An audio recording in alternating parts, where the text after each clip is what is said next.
Hi friends, ನಮಸ್ತೆ. Welcome to Srishti's kitchen. Friends, ಇವತ್ತಿನ ದಿನ ನಾಲಿಗೆ ಚುರ್ರು ಅನ್ನುವ ಹಸಿ ಹಲಸಂದೆ ಕಾಳು ಗೊಜ್ಜು ರೆಸಿಪಿನ ತೋರಿಸ್ತಾ ಇದ್ದೀನಿ. ಮಧ್ಯಾಹ್ನ ಊಟಕ್ಕೆ ಬಿಸಿ ಬಿಸಿ ರೈಸ್ ಹಾಕ್ಬೋದು ಅಥವಾ ಬಿಸಿ ಬಿಸಿ ಮುದ್ದೆಗೆ ಹಾಕ್ಬೋದು. ಸ್ವಲ್ಪ ತುಪ್ಪವನ್ನು ಸೇರಿಸ್ಕೊಂಡು ಈ ಕಾಳು ಗೊಜ್ಜನ್ನು ಸೈಡ್ಗೆ ಹಾಕ್ಕೊಂಡು ನಂಚ್ಕೊಳ್ಳಿಕ್ಕೆ ಕಾಳುಗಳನ್ನು, ಹಲಸಂದೆ ಕಾಳುಗಳನ್ನು ಈ ರೀತಿ ಪ್ಲೇಟ್ಗೆ ಹಾಕ್ಕೊಂಡು ತಿಂತಾ ಇದ್ದರೆ ಆಹಾ, ಸ್ವರ್ಗನೇ ನಿಮ್ಮ ಮುಂದೆ ಇರುತ್ತೆ. ಸೊ ಹಾಗಿದ್ರೆ ಈ ರೆಸಿಪಿ ಹೇಗೆ ಮಾಡೋದಂತ ನೋಡೋಣ. ಫ್ರೆಂಡ್ಸ್, ಈ ರೆಸಿಪಿಗೋಸ್ಕರ ನಾನಿಲ್ಲಿ ಒಂದು 300 ಗ್ರಾಮ್ ಇರುತ್ತೆ. ಇದು ಒಂದು ಅರ್ಧ kg ಅಲಸಂದೆ ಕಾಯಿಯನ್ನು ಸುಲಿದು ಈ ರೀತಿ ನಾನು ಕಾಳುಗಳನ್ನು ರೆಡಿ ಮಾಡಿಟ್ಟಿದ್ದೀನಿ. ಒಂದು 1/4 kgಗಿಂತ ಹೆಚ್ಚು, ಒಂದು 300 ಗ್ರಾಮಷ್ಟು ಹಲಸಂದೆ ಕಾಳಿರುತ್ತೆ.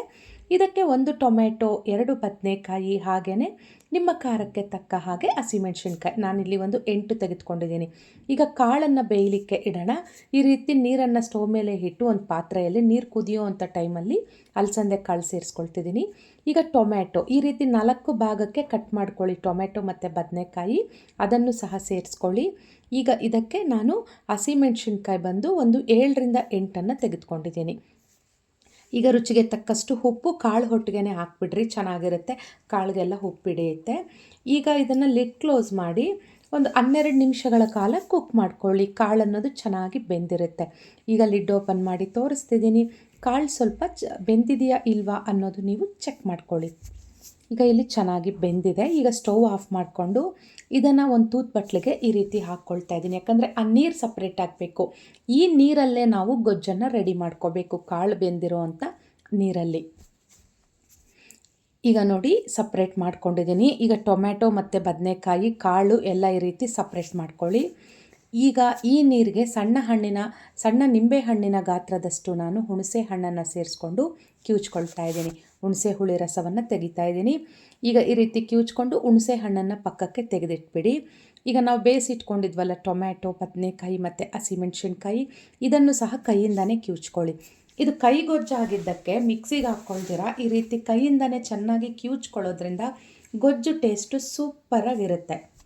ಈಗ ಹಸಿಮೆಣಸಿನ್ಕಾಯಿ ಎಲ್ಲ ಕಿವುಚ್ಕೊಂಡ್ಮೇಲೆ ಹುಣಸೆ ಹುಳಿ ರಸವನ್ನು ಈ ಗೊಜ್ಜಿಗೆ ಸೇರಿಸ್ಕೊಂಡು ಎಲ್ಲ ಚೆನ್ನಾಗಿ ಕೈಯಿಂದ ಚೆನ್ನಾಗಿ ಈ ರೀತಿ ಮಿಕ್ಸ್ ಮಾಡಿಕೊಂಡು ಈಗ ಟೊಮೆಟೊ ಸಿಪ್ಪೆ ಮತ್ತು ಬದನೆಕಾಯಿ ಸಿಪ್ಪೆ ಇರುತ್ತಲ್ಲ ಅದನ್ನೆಲ್ಲ ಈ ರೀತಿ ಪಕ್ಕಕ್ಕೆ ತೆಗೆದುಕೊಂಡ್ಬಿಡಿ.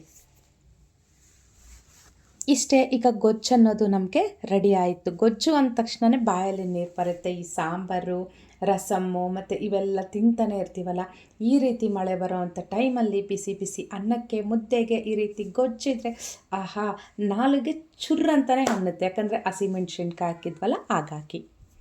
ಈಗ ಇದಕ್ಕೆ 1 ಈರುಳ್ಳಿ ಸಣ್ಣದಾಗಿ ಹಚ್ಚಿಟ್ಕೊಂಡಿರೋದು, 1 ಹಸಿ ಈರುಳ್ಳಿ, ಸ್ವಲ್ಪ ಕೊತ್ತಂಬರಿ ಸೊಪ್ಪು, 4ರಿಂದ 5 ಎಸಳು ಬೆಳ್ಳುಳ್ಳಿನ ಈ ರೀತಿ ಜಜ್ಜಿ ಗೊಜ್ಜಿಗೆ ಸೇರಿಸ್ಕೊಂಡು ಸೌಟಿಂದ ಎಲ್ಲ ಚೆನ್ನಾಗಿ ಮಿಕ್ಸ್ ಮಾಡ್ಕೊಳ್ಳಿ. ಗೊಜ್ಜು ರೆಡಿ ಮಾಡ್ಕೊಂಡ್ಮೇಲೆ ಕೈಯಿಂದ ಚೆನ್ನಾಗಿ ತೊಳ್ಕೊಳ್ಳಿ ಸೋಪೆಲ್ಲ ಹಾಕಿ. ಯಾಕಂದರೆ ನಾವು ಕಣ್ಣೆಲ್ಲ ಒರೆಸ್ಕೊಳ್ತಿರ್ತೀವಿ, ತುಂಬ ಉರಿ ಆಗುತ್ತೆ, ಹಾಗಾಗಿ ಹೇಳ್ತಾ ಇದ್ದೀನಿ. ಈಗ ಗೊಜ್ಜು ಅನ್ನೋದು ರೆಡಿ ಆಯಿತು. ಇಲ್ಲಿ ಕಾಳಿಗೆ ಯಾವುದೇ ತರಹದ ಒಗ್ಗರಣೆ ಬೇಕಾಗಿಲ್ಲ. ಈಗ ತಟ್ಟೆಗೆ ಬಿಸಿ ಬಿಸಿ ಅನ್ನ ಹಾಕ್ಕೊಳ್ತಿದ್ದೀನಿ, ಅನ್ನಕ್ಕೆ ತುಪ್ಪ ಸೇರಿಸ್ಕೊಳ್ತಿದ್ದೀನಿ. ಈಗ ಅಲಸಂದೆ ಕಾಳಿನ ಕೈಗೊಜ್ಜು ಇದನ್ನು ತಟ್ಟೆಗೆ ಹಾಕ್ಕೊಂಡು ಒಂದು ಸ್ವಲ್ಪ ಕಾಳನ್ನು ನಂಚ್ಕೊಳ್ಳಿಕ್ಕೆ ಹಾಕ್ಕೊಂಡು ತಿಂತಾ ಇದ್ದರೆ ನಾನು ಹೇಳ್ದಂಗೆ ಸ್ವರ್ಗನೇ. ಮತ್ತು ಇವತ್ತೇ ಮಾಡ್ಕೊಳ್ಳಿ, ಈ ವೆದರ್ಗೆ ತುಂಬ ಟೇಸ್ಟಿಯಾಗಿರುತ್ತೆ. ಫ್ರೆಂಡ್ಸ್, ಈ ರೆಸಿಪಿ ನಿಮಗಿಷ್ಟ ಆಗಿದ್ದಲ್ಲಿ ನನ್ನ ಚಾನಲ್ಗೆ ಲೈಕ್ ಮಾಡಿ, ಶೇರ್ ಮಾಡಿ, ಹಾಗೆ ಸಬ್ಸ್ಕ್ರೈಬ್ ಮಾಡ್ಕೊಳ್ಳಿ. Thanks for watching.